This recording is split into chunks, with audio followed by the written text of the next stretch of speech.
నమస్తే. నేడు అంతర్జాతీయ మానవ హక్కుల దినోత్సవం.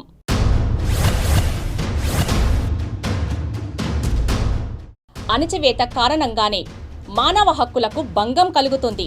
అందుకే భారత రాజ్యాంగం నిబంధనలను పూర్తి స్థాయిలో అమలు చేస్తే కొంత స్పష్టమైన అవగాహన కలుగుతుంది.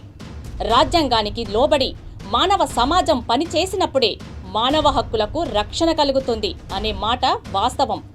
ఈ సందర్భంగా మానవ హక్కులకు రక్షణ ఏది అనే ప్రత్యేక కార్యక్రమాన్ని మనం ఇప్పుడు చూద్దాం.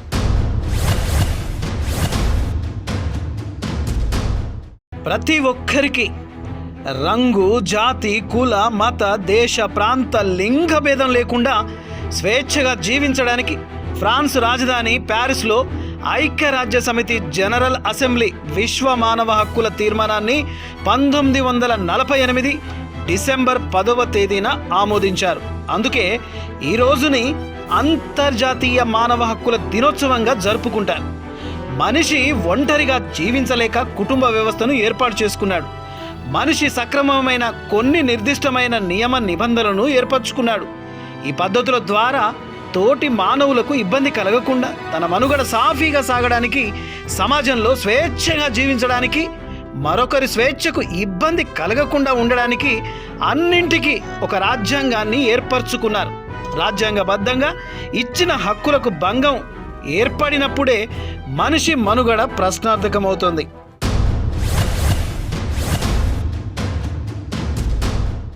అసమానతలు తగ్గించి మానవ హక్కులతో సమానత్వంతో జనజీవనం కొనసాగిస్తే మానవ హక్కుల దినోత్సవానికి అర్థం చేకూరుతుంది.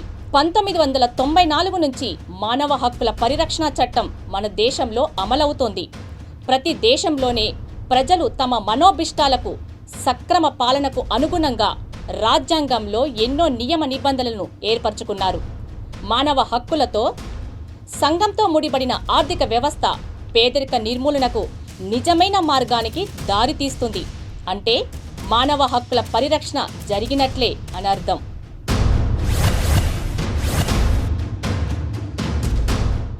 స్వేచ్ఛకు ఆటంకం కలిగితే స్వతంత్ర దేశంలో మానవ హక్కులకు ఆటంకం ఏర్పడినట్టే. మానవ స్వేచ్ఛ సమాజానికి ఆటంకం కలిగించితే అది ఈ సమాజానికి ఒక గొడ్డలి పెట్టు.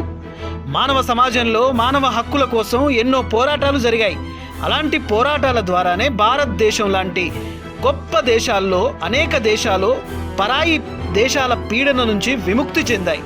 అంతెందుకు, స్వరాష్ట్ర సాధన కోసం తమ హక్కుగా భావించి 4.5 కోట్ల తెలంగాణ ప్రజలు ముక్త కంఠంతో ఏకమై పోరాటం చేస్తేనే స్వరాష్ట్ర కల సాకారమైంది. ఇలా ప్రతి రాష్ట్రం, ప్రతి దేశం తమ దేశంలోని ప్రజల మనోభీష్టాలకు, సక్రమ పాలనకు అనుగుణంగా దారులు పరిస్తే రాజ్యాంగంలో సూచించబడిన నియమ నిబంధనలు సక్రమంగా అమలు పడితే మానవ హక్కుల రక్షణ కలిగినట్టే.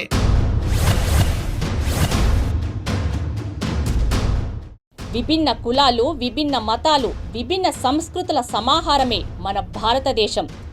అనేక దేశాల్లో నేరాలు, రాజ్యహింస, రాజకీయ కక్షల వల్ల చాలామందికి వారి స్వేచ్ఛా స్వాతంత్రాలను కోల్పోతున్నారు. ముఖ్యంగా అణచివేత, లింగ వివక్ష, విద్య అందకపోవటం, అనాగరిక పద్ధతులు, మూర్ఖ భావాజాలం వల్లనే ఎంతోమంది ప్రజలు దేశంలో, ప్రపంచంలో తమ హక్కులను కోల్పోవడం జరుగుతుంది. మానవ హక్కులకు భంగం వాటిల్లకుండా ఉండాలంటే ఆయా దేశంలోని రాజ్యాంగాలు సక్రమంగా అమలుపరచాలి.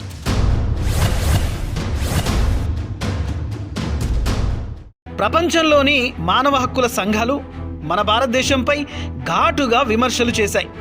ఎక్కువగా భారతదేశంలోనే మానవ హక్కులను కాలరాస్తున్నట్టు ప్రపంచంలోని దేశాలు మన దేశంపై విరుచుకుపడుతున్నాయి. ఇక అసలు విషయానికి వస్తే అగ్రరాజ్యంలో జరుగుతున్న మానవ హక్కుల ఉల్లంఘన గురించి మన ఐక్యరాజ్య సమితికి అస్సలు స్పందనే లేదు. ఎందుకంటే అగ్రరాజ్యాల నిధులతోనే మనుగడ సాధించాలని సంకల్పంతో భయం వల్లనో ఐక్యరాజ్య సమితి వాటి జోలికి పెద్దగా పోవడం లేదు. కేవలం ప్రపంచంలోని కొన్ని అగ్రరాజ్యాల చేతుల్లో కీలుబొమ్మగా ఐక్యరాజ్య సమితి మారిపోవడం చాలా బాధాకరం. మయన్మార్ ప్రజాస్వామ్య ఉద్యమ నేత ఆంగ్ సాన్ సూకీ 4 సంవత్సరాల జైలు శిక్ష విధించడం మానవ హక్కుల భక్షణకు ఇది నిదర్శనం కాదా? ఇక ఆఫ్ఘన్లు, తాలిబాన్ల పాలనకు కూడా చరమగీతం పాడాలి. అలాగే రష్యా ఉక్రెయిన్ల మధ్య యుద్ధం పరిసమాప్తి కావాలి. ఎందుకంటే యుద్ధాల వల్ల మానవ హక్కులు హరించబడతాయి. అసలు ఒక్క మాటలో చెప్పాలంటే ప్రపంచంలోని ప్రజలందరూ వారి యొక్క హక్కులను వినియోగించుకుంటేనే మానవ హక్కుల దినోత్సవానికి అర్థం పరమార్థం దక్కుతుంది. ఇది కేవలం సమిష్టి బాధ్యతతోనే మానవ హక్కులకు రక్షణ అందుతుంది.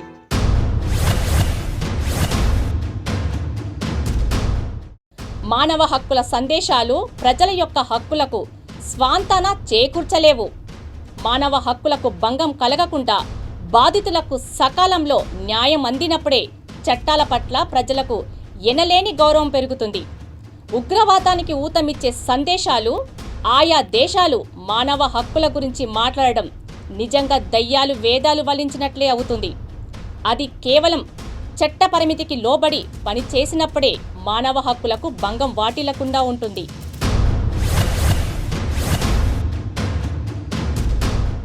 ఇది ఇవాల్టి ప్రత్యేక కథనం. మరొక సరికొత్త కథనంతో మళ్ళీ కలుద్దాం.